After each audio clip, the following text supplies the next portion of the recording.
Hey, we are looking at a Bentley welding lathe, and this unit has a 15-inch swing and 60 inches between centers, and it has been set up with a new drive system.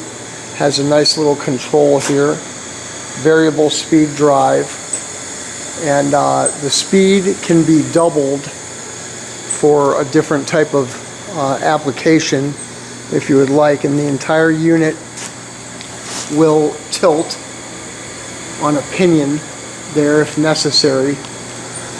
And the unit is working in good order and available to be seen under power.